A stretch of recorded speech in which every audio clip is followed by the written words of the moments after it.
Hi guys, and welcome to another video. So today we're actually not doing a transfer rumour video. I know. We're doing something a lot more exciting. Have Sunderland made a signing? No, they haven't. They haven't done that. Have they sold someone? No, they haven't done that either. Have England won the Euros? No, they have not. But the League One fixture list has come out. It has been revealed, and that's exciting, isn't it? They ask you how you are, you just have to say that you're fine when you're not really. So yeah, the League One fixture list has been released today, so I thought I would just quickly go over it. It's just going to be a quick video. I definitely won't be able to stretch this one for 10 minutes, that's for goddamn sure.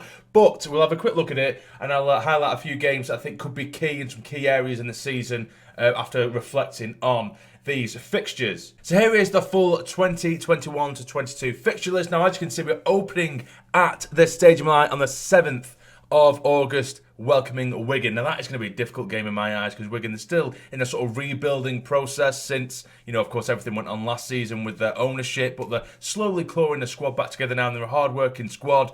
And even last season when they didn't have, you know, what you'd probably call a fully functioning squad, you know, not the greatest of quality, but they had a team that were full of grit and determination, and we lost to them, and they deserved the win. So the opening game of the season, we do have Wigan. I think it's a good test for us. I'd rather us, you know, get at least a half-decent team at least. It is going to be a tough test, you know, because I know it's a lot of people wanted, you know, a more, what you might consider to be an easier team, you know, get 3 points on the board. But I'd rather us get sharp, get tested early doors, and I think Wigan will definitely serve as that test. We then go away from home to MK Dons. We have Burton, Wimbledon, and Wickham in August. So it's a sort of 50-50 month. You know, I'd expect us to, well, you know, on paper, I'd expect us to beat Wigan. I'd expect to win MK Dons. Same with Burton as well. Wimbledon, for some reason, do occasionally pose a threat. But Wickham, for me, that'll probably be the most difficult one of the month. You know, it depends as well who actually come down from the Championship, because apparently at the moment there's a big 50-50, it's a flip of a coin whether it's going to be Derby or it's Wickham. There's obviously an ongoing investigation going on, so Wickham could end up staying in the Championship, which is just ridiculous. They just seem to be shithousing their way through life at the minute. Wickham, they did it to get into the playoffs a couple of seasons ago, and now they might be shithousing their way to stay in the Championship. They're getting rewarded for being shit, essentially. Obviously that's been a bit harsh, but for a joke's sake, we'll leave it at that. September, of course, we have Sheff Wednesday, which will be a class away day. That Aki Stanley, Fleetwood Town away, Bolton at home, Cheltenham at home as well. So what I like to see here, and what I am seeing, a pattern is sort of it's kind of spread. You know, where there's no real chunk of what you class as sort of top six or sort of the better sides just stuck together, if you know what I mean. They seem to be quite spread across. Like, we'll have a team like, for example, you'll have Sheff Wednesday, who you'd expect to be right up there, followed by a game against Accrington Stanley, who may be around mid-table potentially, or maybe pushing towards the playoffs. But, you know, Accrington Stanley, you do expect to win that game. Fleetwood away, Bolton, Cheltenham. Then we have Portsmouth and Oxford, which would be a difficult game in October. Gillingham, Crewe Alexandria, you expect to win those games, but they've got Charlton and Rotherham. Do you see what I mean? They are quite spread out. You don't really get a huge block of what you consider to be the bigger sides. So if you have a look through the bigger dates anyway, we'll have a look at December around Christmas time. Boxing Day, we do have Doncaster. We have Ipswich Town on the 18th of December as well. Sheff Wednesday, home at the Stadium on the 29th of December. Now, January, I was gutted when I first saw this because the New Year's Day game is against Fleetwood, but it's at home rather than away. And only not last season, but the season before, it was actually Fleetwood away on New Year's Day. And I managed to go to that game because obviously it's only around the corner from me. But it is at the Stadium Light, so it is what it is. So yeah, January we have Wickham, Accrington, Portsmouth and Bolton as well. Now I think there is a bit towards the back end of the season, not right at the end, but this is where we do probably have our first sort of proper block of real solid games, I would say anyway. Of course, you have March, which is Charlton, Crewe, Lincoln, Rotherham, it could potentially be a little bit of an eggshell March, depending on where we are at that point in the season. You know, that's where you really should be hitting some form, and I think that's where we could maybe slip up. But if you look at April, they are all very, very winnable games. You've got Gillingham, who are generally quite a tricky side, but we've got them at home. Oxford, again, a good side, but then you've got Shrewsbury, Plymouth, Cambridge and Morecambe, who, without being disrespectful, you'd expect us to get all points or maximum points from those games. Of course, it's all on paper. We always predict this kind of stuff, and we always get it wrong. But yeah, that's the kind of key block there in March, where I think could be the turning point to our season, depending on how we're doing. So that is the fixture list for League One next season. Now, a little bit more news still remaining and staying on fixtures.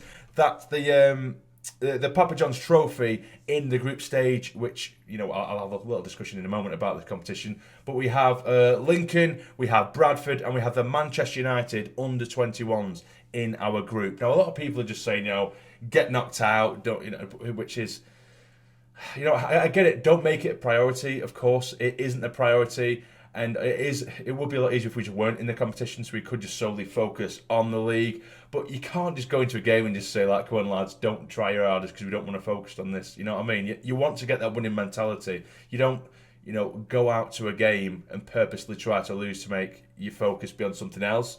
I don't understand people's thought process when they think like that. You know, I'm not saying, like I say, try the youngsters, give them opportunities, but don't go out there, you know, with the attitude of, all right, lads, you know, if you lose, you lose. If you don't, you don't. Do you know what I mean? We want to get that winning mentality back within the side, and that will actually help towards the league. You could say that, you know, well, we won it and it was a distraction last year, but the year before we got knocked out of it, and we still did shit in the league. So it works both ways, guys. You can't just say, oh, you won it, so then that's what, you know, maybe contributed to our downfall in the season. I don't agree with that at all, because it would have put them on such a high, and we just ended up, you know, for whatever reason, going on a shit run, you know, a few games after that we won the Papa John's. So, yeah, for me, I'd just use the kids maybe, or at least, you know, rotate a little bit in the Papa John's. But, you know, I don't want us to go out at all. I would like us to defend the trophy, in all honesty. I'd love to see us get to Wembley again and win it, which is what we're all football fans for. We want to see us win competitions, we want to see us win trophies, and Sunderland don't win many. So if you have an opportunity to win one,